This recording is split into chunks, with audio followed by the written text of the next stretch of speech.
नमस्कार दोस्तों, मैं हूं Anand Kumar. Me with my books के साथ आप सभी का बहुत बहुत स्वागत है। आज मैं आप लोगों के सामने 12 फेल अनुराग पाठक द्वारा लिखी गई पुस्तक की समीक्षा लेकर आया हूं। अपनी अयोग्यता को जीतना ही योग्यता है। सिविल सर्विसेज की तैयारी के दौरान मैं हर साल जोश से भरे हजारों युवक और युवतियों से रूबरू होता हूँ। इनमें से कुछ सफल होते हैं, कुछ राष्ट्र सेवा के लिए निकल पाते हैं, पर कुछ मन को छू के निकलते हैं, इतने करीब से कि आप चाहकर भी उन्हें भुला नहीं सकते। ऐसे ही दो प्रतियोगी मनोज और श्रद्धा की कहानी इस 12 फेल उपन्यास की प्रेरणा बनी है। मुरैना जिला मुख्यालय से 30 किलोमीटर दूर जौरा तहसील से सटे बिलग्राम में दिन की शुरुआत हो चुकी थी। सामान्य सा यह दिन नया सिर्फ इस बात में था कि आज गांव में कुछ लड़के लड़कियां 12th का पहला पेपर देने जा रहे थे। मनोज भी उनमें से एक था।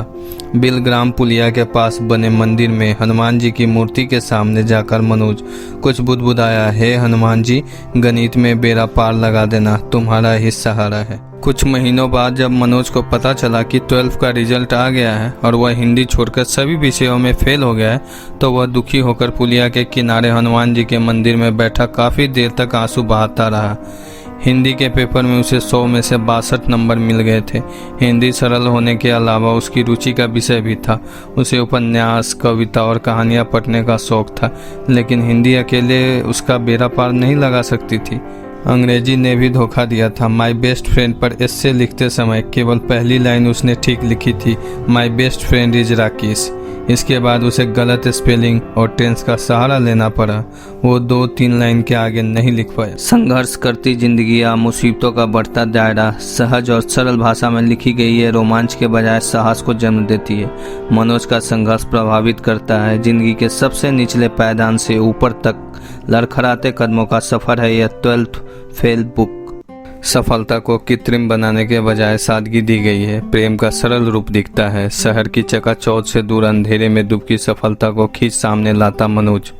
अभावों में जिंदगी काटता, लेकिन अपने नियमों पर अडिग, खाने के बदले मजदूरी करने की जिद उसे अलग बनाती है।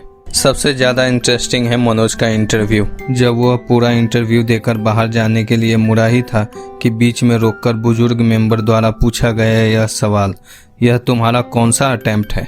लास्ट अटेम्प्ट है सर, मनोज ने खड़े खड़े जवाब दिया। बुजुर्ग मेंबर ने फिर पूछा, यदि इस बार भी आपका सिलेक्शन नहीं हुआ तो आप क्या करेंगे? कुछ देर विचार करते हुए मनोज ने उत्तर दिया, स्वामी विवेकानंद का यह वाक्य हमेशा मुझे प्रेरणा देता है, उठो, जागो और अपने लक्ष्य की प्राप्ति तक मत रुको। मैं अपने लक्ष्य की प्राप्ति तक रुकूंगा नहीं। क्या लक्ष्य है तुम्हारा? क्या IAS IPS बनना तुम्हारा लक्ष्य नहीं है? बुजुर्ग मेंबर का उसका जवाब सुनकर आश्चर्य हुआ।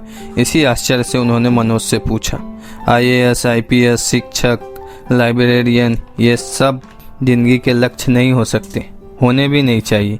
ये तो लक्ष्य प्राप्ति के साधन मात्र है। वास्तविक लक्ष्य है इस देश की ईमानदारी से सेवा करना, फिर चाहे IPS बना जाए या कुछ और। अपनी बात पूरी करके मनोज चुप हो गया। बोर्ड के सभी मेंबर चुप थे। बुजुर्ग मेंबर ने मुस्कुराकर मनोज को जाने के लिए कह दिया। मनोज सबको नमस्कार करके बाहर निकल गया। 12 मई फाइनल रिजल्ट का दिन और मनोज का IPS बन जाना, यही है 12 फेल मनोज शर्मा IPS की कहानी। एक स्टेटमेंट है जो सब पर सटीक बैठता है, वह है प्यार एक जोक है जो विद्यार्थी से उस वक्त चिपकता है जब उसे सबसे ज़्यादा वक्त पढ़ाई को देना होता है। दूसरा स्टेटमेंट यह है कि प्यार की यह खूबसूरती है कि यह अकेले भी किया जा सकता है। प्रेम में कोई उम्मीद नहीं, कोई अपेक्षा नहीं, कोई अधिकार नहीं। जैसे ही आपने प्रेम को इच्छा की जंजीर पहनाई, प्रेम अदृश्य हो जाता है। और हाँ, एक लाइन और जो अच्छी लगी वो ये है कि किन्हीं दो व्यक्तियों की तुलना उनके परिणामों से नहीं होनी चाहिए, बल्कि उनकी परिस्थितियों और सुविधाओं के आधार पर होनी चाहिए। मैं कोई समीक्षाकार नहीं हूँ, पर इस पुस्तक के बारे में जैसा लगा वैसा बताएं। तो दोस्तों, आपको आज की यह समीक्षा कैसी लगी? कमेंट बॉक्स में अपनी राय दीजिए। इस वीडियो को लाइक कीजिए और अपने प्रियजनों के साथ शेयर कीजिए।